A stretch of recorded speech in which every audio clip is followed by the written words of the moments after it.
Okay students, देखिए और आगे देखिए इसमें क्या क्या होगा इलेक्ट्रोकेमिकल सेल में।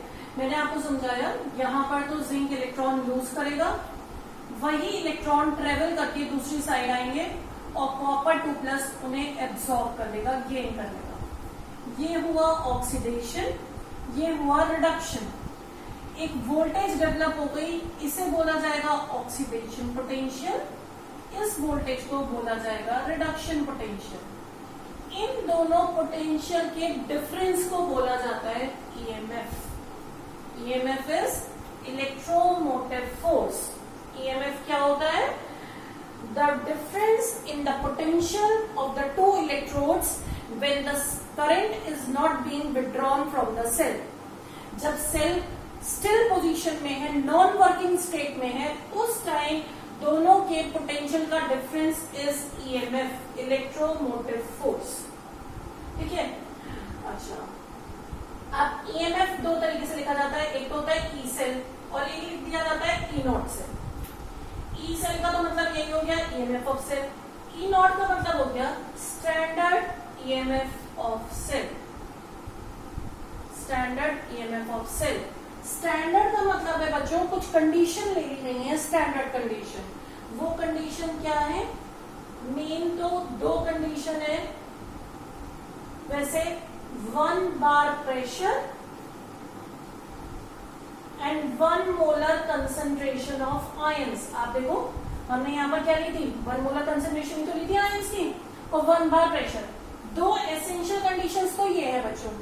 एक और कंडीशन है 298 केल्विन टेम्परेचर। ये कंडीशन अब स्टैंडर्ड में नहीं कंसीडर की जाती, पहले तो की जाती थी, अब नहीं की जाती है, पर वैसे हम इसे भी लेकर चलेंगे, ये भी एसेंशियल कंडीशन में ही आता है। ठीक है। तो जब ईएमएफ इन कंडीशन में मेजर किया जाएगा तो उसे बोला जाएगा स्टैंडर्ड ईएमएफ। अगर टेम्परेचर कुछ भी है, प्रेशर कुछ भी है, या कंसंट्रेशन चेंज हो गई तो वो क्या होगा? E cell. अब ई नॉट सेल की बात करें पहले, तो उसका फॉर्मूला होगा E naught of cathode minus E naught of anode. ये फॉर्मूला होता है। ये दोनों ई नॉट क्या रिप्रेजेंट कर रहे हैं? Potentials, electrode potential. अब कैथोड पे तो क्या हुआ था? रिडक्शन। एनोड पे क्या हुआ था? ऑक्सीडेशन। तो आपको लगेगा ये वाला तो रिडक्शन पोटेंशियल है, ये ऑक्सीडेशन है, पर बच्चों ये अलग अलग नहीं रखा जाएगा, दोनों के रिडक्शन पोटेंशियल की ही वैल्यू रखनी होगी। इसका क्या मीनिंग? इसका मीनिंग ये नहीं है कि दोनों पे रिडक्शन होगा एक पे रिडक्शन, एक पे ऑक्सीडेशन। एक पे जो वोल्टेज डेवलप होगी वो तो रिडक्शन पोटेंशियल है, दूसरे पे ऑक्सीडेशन पोटेंशियल। पर इस ऑक्सीडेशन पोटेंशियल को भी, इस पे क्या डेवलप हुआ?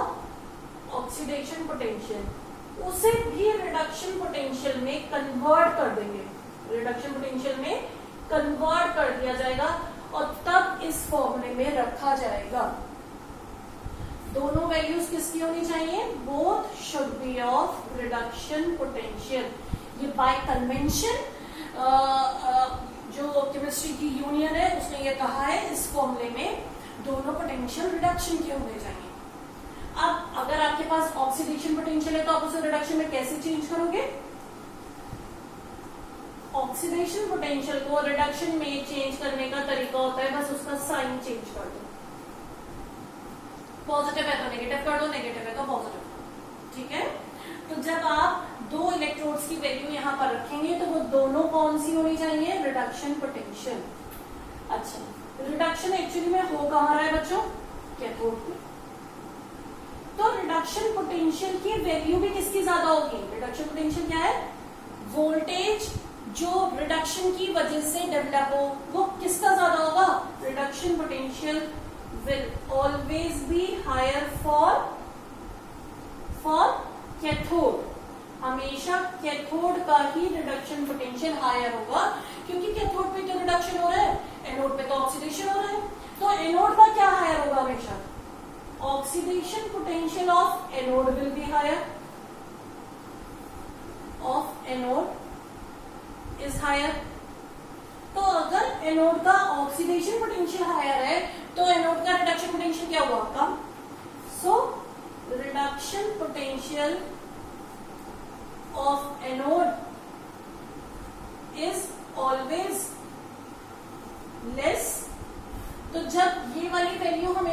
लेस होगी, ये ज्यादा होगी, तो ये आंसर हमेशा क्या आएगा?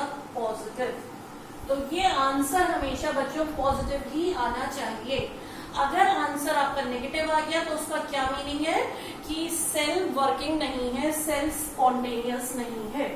ठीक है, देखिएगा फिर से, if E naught cell is positive then cell is spontaneous. Spontaneous मतलब वो काम करेगा अपने आप, वर्किंग है। और ई नॉट सेल नेगेटिव आ गया तो सेल इज नॉन स्पॉन्टेनियस। समझ गया मेरी बात? तो ये बात हो गई एक। तो आप देखिए दूसरी बात, ये जो फॉर्मूला है ई नॉट सेल का, मैंने आपसे कहा ये E naught cathode minus E naught anode के इक्वल है। ये दोनों वैल्यूज क्या है, इनको क्या बोल सकते हैं आप? मैंने बोला ये दोनों वैल्यूज क्या है? Reduction potential. और क्योंकि नॉट लगा है तो ये कौन सी है? Standard reduction potential. तो आप लिख सकते हैं ये दोनों वैल्यूज क्या है? Standard reduction potential values. क्या ये? Standard reduction potential values. ये आपको याद नहीं करनी बच्चों, वैसे तो कुछ कॉमन सी तो आपको याद हो ही जाएंगी जब आप न्यूमेरिकल करेंगे। ये पूरी एक सीरीज है जिसे हम क्या कहते हैं? Electrochemical series. उसमें दी हुई है ये वैल्यूज, तो हर न्यूमेरिकल में आपको साथ में गिवन होगी। अब आगे आते हैं, जैसे ये फॉर्मूला हमने पढ़ लिया, ठीक है। अब एक और बात है, एक होती है सेल रिएक्शन और एक होता है सेल रिप्रेजेंटेशन। देखिए सेल रिप्रेजेंटेशन क्या होता है? सेल रिप्रेजेंटेशन होता है कि आप एक लाइन में पूरे सेल को रिप्रेजेंट कर सकते हैं। अभी जो हम सेल पढ़ रहे थे बच्चों, उसमें सेल रिप्रेजेंटेशन में क्या होता है? हमेशा लेफ्ट हैंड साइड पे तो लिखा जाएगा ऑक्सीडेशन वाला पार्ट और राइट हैंड साइड पे लिखा जाएगा रिडक्शन वाला पार्ट। हमेशा जब सेल कंस्ट्रक्ट होता है तब भी यही है, हमेशा इधर ऑक्सीडेशन इधर रिडक्शन। ठीक है, ऐसा नहीं है मैंने उस सेल में लिया था ऐसा, हर सेल में यही होगा, इधर ऑक्सीडेशन इधर रिडक्शन। तो पहले ऑक्सीडेशन की इक्वेशन फिर रिडक्शन की, और बीच में ये डबल वर्टिकल लाइन ये भी बनानी होती है। जैसे जो सेल अभी हमने पढ़ा उसमें क्या हो रहा था? इस वाली साइड जिंक Zn2+ में कन्वर्ट हो रहा था। जिंक कहाँ था? रॉड पे था, सॉलिड। और Zn2+ की कंसंट्रेशन, Zn2+ कहाँ था? सॉल्यूशन में, और उसकी कंसंट्रेशन क्या थी? 1 मोलर। तो यहाँ 1 मोलर लिख दिया जाएगा। Double line. इस साइड क्या हो रहा था? कॉपर 2+, कॉपर में चेंज हो रहा था। कॉपर फॉर्म कौन सी फॉर्म में था? सॉलिड। Copper 2+, 1 molar. अगर ये आपको कंसंट्रेशन नहीं पता है तो आप इसकी जगह लिख दो एक्वस। सिंपल। तो ये क्या है स्टूडेंट? Cell representation. क्या ये? Cell representation. इस साइड ये लिख दिया, क्या किस में कन्वर्ट हो रहा था? Double line. क्या किस में कन्वर्ट हो रहा था? दूसरी आती है net cell reaction. Net cell reaction कैसे बनती है? जो दो हाफ सेल अभी हमने पढ़े उन दोनों की इक्वेशन को मिलाकर बनती है। एक इक्वेशन क्या थी? ये थी। दूसरी क्या थी? ये। दोनों को ऐड कर दो। ऐड कर दिया, Zn plus copper 2+, reactant reactant, product product, Zn2+ plus copper. ये बन गई आपकी नेट सेल रिएक्शन, या इसे बोल दिया जाता है ओवरऑल सेल रिएक्शन। इस रिएक्शन में इलेक्ट्रॉन्स कभी भी नहीं दिखने चाहिए। अब हमारे इस वाले पर्टिकुलर सेल जो हम एग्जांपल लेकर चल रहे हैं जिंक और कॉपर का, इसमें तो इलेक्ट्रॉन इक्वल है, पर जरूरी नहीं है हर केस में 2-2 ही हो सकता है एक में 2 एक में 3 है। तो आप क्रॉस मल्टीप्लाई कर लो और उन्हें इक्वल कर लो। ठीक है, तो फाइनल इक्वेशन में इलेक्ट्रॉन्स अपीयर नहीं होंगे। अंडरस्टैंड? तो ये क्या बन गई? Cell representation. और अब ये क्या बन गई? Cell reaction. तो स्टूडेंट्स इस वाली हाफ रिएक्शन को आप क्या बोलेंगे? Oxidation half reaction. क्योंकि यहाँ क्या हो रहा है? Loss of electron. यहाँ क्या हो रहा है? Gain of electron. तो इसे आप क्या बोलेंगे? Reduction half reaction. तो सेल रिएक्शन कैसे बनी? दोनों हाफ रिएक्शंस को ऐड करके। ये क्या है बच्चों? Cell representation. ये मैंने आपको क्या बताया, क्या फॉर्मूला है, E naught cell. E naught cell क्या होता है, standard EMF of cell, standard EMF of cell, ठीक है। ऐसे ही एक मैंने आपको बताया क्या होता है, ई सेल, वो है सिंपल ईएमएफ। सिंपल ईएमएफ और स्टैंडर्ड ईएमएफ में क्या डिफरेंस हुआ, स्टैंडर्ड ईएमएफ तो कुछ पर्टिकुलर कंडीशन पे मेजर किया जा रहा है। क्या है वो condition, 1 molar concentration, 298 kelvin temperature, 1 bar pressure. ई सेल का फॉर्मूला हो जाएगा ई कैथोड माइनस ई एनोड। जब ये स्टैंडर्ड नहीं है तो ये दोनों वैल्यूज भी स्टैंडर्ड नहीं है, जब ये स्टैंडर्ड है तो ये दोनों भी स्टैंडर्ड की होनी चाहिए।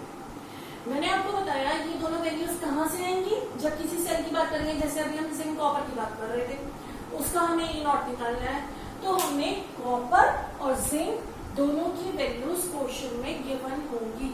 दोनों की कौन सी वैल्यू गिवन होंगी, स्टैंडर्ड रिडक्शन पोटेंशियल।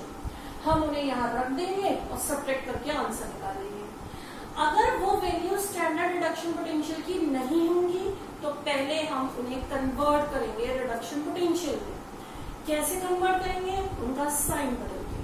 अगर वो पॉजिटिव होगी तो नेगेटिव कर देंगे, नेगेटिव होगी तो पॉजिटिव कर देंगे, ठीक है।